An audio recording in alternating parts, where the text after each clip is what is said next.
Chicken তো অনেকভাবেই খেয়েছেন, কিন্তু চিকেনেরও যে চিংড়ি মাছের মতো মালাইকারি করা যায় সেটা কি কখনো জানতেন?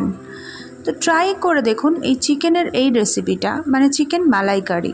এটার জন্য বানাতে যেটা লাগবে সেটা হচ্ছে চিকেন 1 কেজি মতো। চিকেনটা ভালো করে ধুয়ে নিতে হবে। তারপর একটু পেঁয়াজটা বেশি করে লাগবে, পেঁয়াজ আর টমেটো। দেন চিকেনগুলোকে এইভাবে দই দিয়ে ম্যারিনেট করে নিতে হবে। দই দিয়ে ভালো করে ম্যারিনেট করে নিতে হবে, কারণ কি তাহলে চিকেনটা খুব সফট হবে। আর দইটা ভালো করে ফেটিয়ে নেবেন ম্যারিনেট করার আগে। তারপর একটা কড়াইয়ের মধ্যে কড়াই গরম করে তেল, সর্ষের তেল দিয়ে তার মধ্যে গরম মশলা ফোড়ন দেবেন আর তার সাথে তেজপাতা ফোড়ন দেওয়া হয়ে তারপর ফোড়নটা একটুখানি লাল লাল হয়ে আসলে তারপর তার মধ্যে দিয়ে দেবেন হচ্ছে পেঁয়াজগুলো। পেঁয়াজটা দেখুন কতটা কোয়ান্টিটিতে দেওয়া হয়েছে, অনেকটাই পেঁয়াজ লাগবে। মোটামুটি 1 কেজি চিকেনের জন্য আপনাদের 300 থেকে 350 গ্রাম পেঁয়াজ লাগবে। তারপর এখানে দইটা দেখুন এভাবে ফাটানো হয়েছিল, সেটা দেখিয়ে দিলাম। তো পেঁয়াজ অ্যান্ড টমেটো দুটোই একসাথে দিয়ে এইভাবে অনেকক্ষণ ধরেই ভাজতে হবে, একটু বেশিক্ষণ ধরেই এটা ভেজে নিতে হবে, কারণ হচ্ছে পেঁয়াজ আর টমেটোটাই কিন্তু মেন এখানে ইনগ্রেডিয়েন্ট। তো এটা ছাড়া কিন্তু আর কোনো সেরকম কিছু যাবে না। দেন এখানে আদা পেস্ট দিয়ে অ্যাড করে দিতে হবে, অ্যান্ড রসুন পেস্ট। রসুন দুটোই পেস্ট 1 চামচ, মানে 2 চামচ করে দেবেন। 2 চামচ করে দিলে এনাফ, বেশি এটা ফ্লেভারফুল হবে না, কারণ এটার মেন ইনগ্রেডিয়েন্ট বলতে পেঁয়াজটা যেহেতু বেশি দেওয়া হয়েছে তাই আদা রসুনটা খুব বেশি পরিমাণ দিতে হবে না। অ্যান্ড তারপর এটাকে ভালো করে আবার কষিয়ে নিতে হবে মশলাটাকে। তো মশলাটা কষানো হয়ে যখন যাবে তখন এর মধ্যে একে একে দিয়ে দিতে হবে হলুদ গুঁড়ো,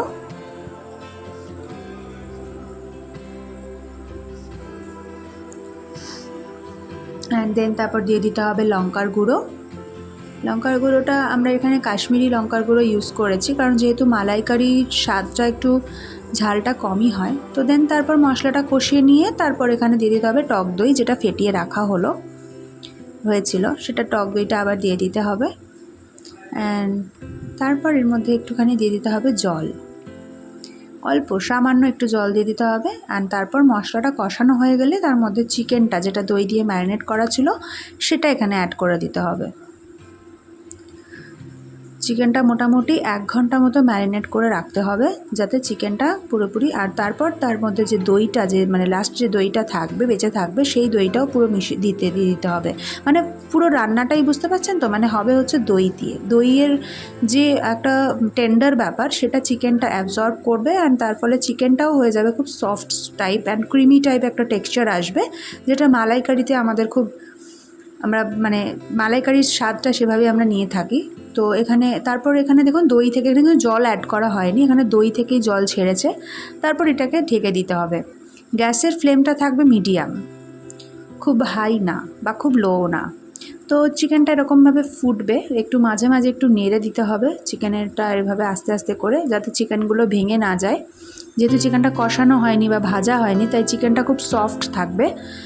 তো এটা বেশি নাড়লে কিন্তু চিকেনটা ভেঙে যেতে পারে। তো এটা কিন্তু দেখুন ফুল ফ্লেম, মানে মিডিয়াম ফ্লেমেই রাখা হয়েছে, আর এটা কিন্তু কন্টিনিউয়াসলি ফুটছে। দেন তারপর এর মধ্যে দিয়ে দিতে হবে হচ্ছে নারকেলের দুধ, মানে নারকেলটাকে কুড়ে নিয়ে তারপর সেটা থেকে যে চিপড়ে নিয়ে যে দুধটা বেরোয়, তার সাথে এমনি নর্মাল দুধ 1 কাপ মতো মিশিয়ে সেটা এর মধ্যে অ্যাড করে দিতে হবে। দেন দেখুন চিকেনটার এখানে টেক্সচারটা কীরকম হয়ে গেছে, এখানে ক্রিমি একটা টেক্সচার এসছে। অ্যান্ড তারপর এর মধ্যে দিয়ে দিতে হবে গরম মশলা গুঁড়ো আর কস্তুরি মেথি মিক্স করে গুঁড়ো করে রাখা ছিল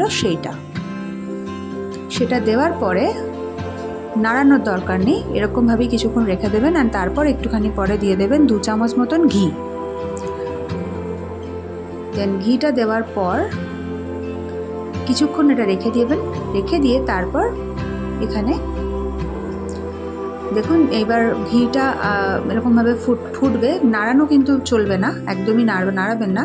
অ্যান্ড আস্তে আস্তে যখন এই মশলাটা মিশে যাবে চিকেনের সাথে নিজেই, তখন আস্তে আস্তে করে একটু নাড়িয়ে দেবেন। দেন গ্যাস অফ করে দিতে হবে, ঢেকে দিতে হবে। ঢেকে দেওয়ার পর দেখুন কি সুন্দর মানে একটা টেক্সচার এসেছে। অ্যান্ড এখানে এটা সার্ভ করা হচ্ছে, তো আপনারাও এইভাবে সার্ভ করে নিন। অ্যান্ড এটা যে কোনো সময় রুটি বা ভাত বা পরোটা দিয়ে এটা ভালো লাগবে। ভিডিওটা ভালো লাগলে চ্যানেলটা সাবস্ক্রাইব করে দেবেন, আর লাইক করতে কিন্তু ভুলবেন না, অ্যান্ড শেয়ারও করে দেবেন। Thank you.